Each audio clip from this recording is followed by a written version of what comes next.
Hello, kitty. Say hello. Okay, sorry about that. So, first thing I want to say is that one of my friends online is doing a exhibition of his artwork, and he's going to include a piece about my spirit world called Siffa Antonia, and the exhibition is called A Showcase of Digital Artworks and Esoteric Nonsense by Sam Mudd, and it's at Holt's Yard in Walker Road, Newcastle upon Tyne.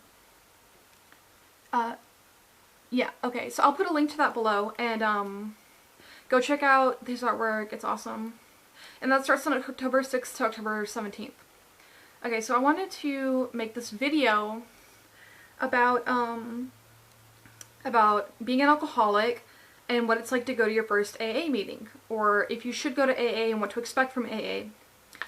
So,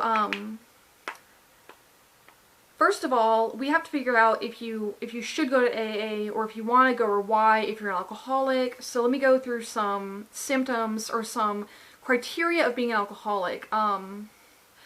Basically, what the DSM, which is the Manual of Psychological Disorders, boils down to is that you don't have a problem unless it interferes in your daily life significantly. Like if it affects your school, your work, your relationships, your health, then it's not a problem.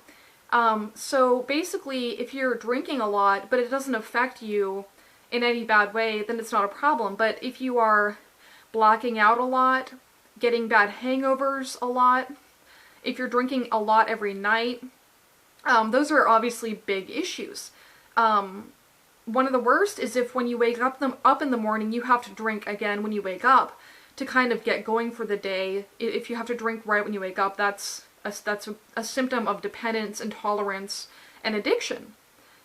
Binge drinking is also an issue, because you might not drink every day or a lot, but when you do drink, you drink so much that you get really sick.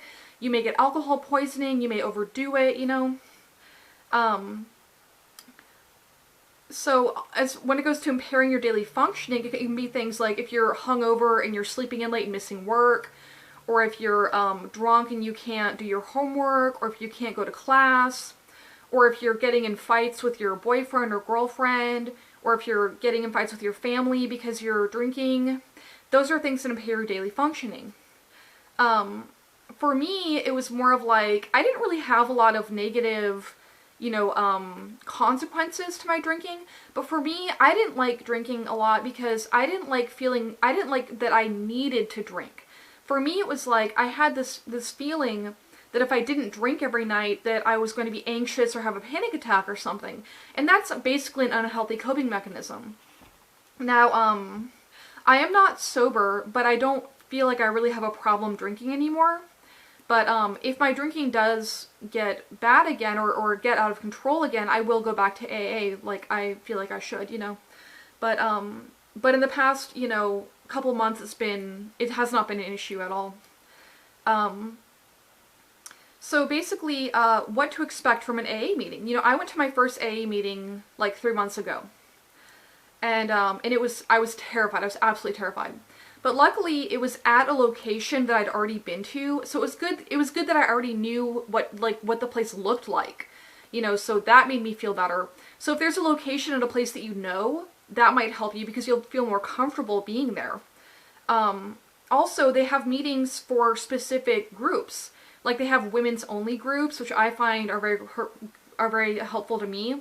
They also have LGBTQ groups for you know, queer, homosexual, gay people, and those are very good for people that want to stay with that population. So when you first walk in, it's like a bunch of people, and I would recommend finding a smaller group.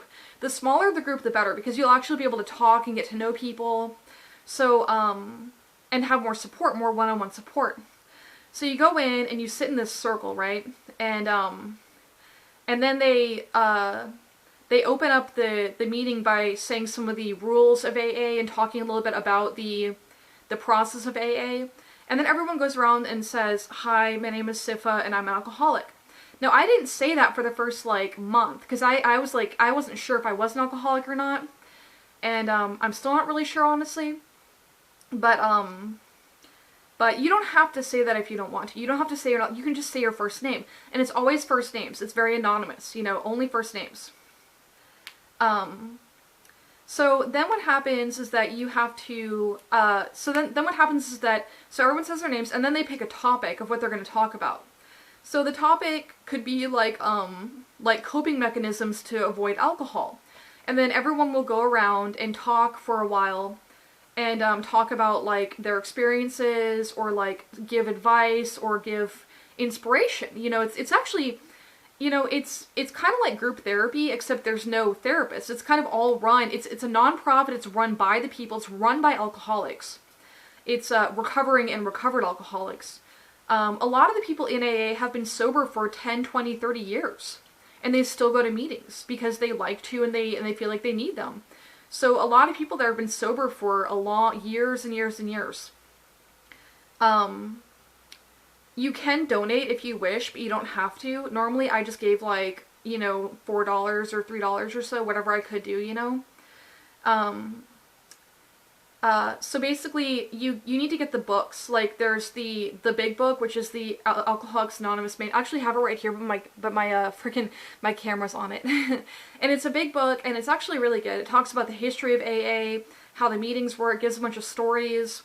And they're really cheap. Like you can buy them at the meetings, or I think you can buy them online too.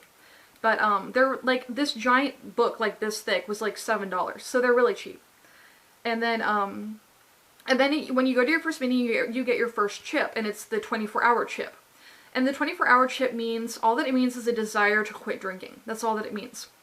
And so you get this chip, and then every month after that you get another chip. So for your first month of being sober and going to meetings, you get another chip, and then in 2 months you get another chip, and they're different colors and they look different. So the money that you donate goes towards buying these chips, so that they can give them out to the alcoholics. And then you need to get a sponsor. A sponsor is basically like your mentor in the group. And sponsoring is a whole other art form of itself because it's good for the sponsor and for the sponsee. It helps the sponsor stay accountable. It keeps the sponsor accountable to keeping themselves in check so they can keep you in check. And it's kind of like me. Like I like to mentor people because it helps keep me in check. Because I'm like, well, if I'm mentoring these people, I have to get my shit together, you know. So it's kind of like what sponsors do. And sponsors are normally alcoholics that have been sober for years and years, decades, you know. They recommend from your first meeting, go to 90 meetings in 90 days, if that's available in your area. In most places, there's meetings everywhere, and you can do 90 meetings in 90 days. Alcoholics Anonymous is international, worldwide, everywhere. Even small cities have Alcoholics Anonymous. Small towns. But, yeah, I guess that's all that I wanted to say. Don't be scared. They're really nice. And I'm sure people will come up to you and want to talk to you if you want to. If you don't want to, just run away, you know. But if you stay afterwards for a little bit, they will talk to you and you can, you know, get some numbers and call people if you want, get some help. I would totally recommend it. My experience was absolutely incredible. 10 out of 10, would recommend. So anyway, let's see. I think that's it, guys. So thank you very much. Bye.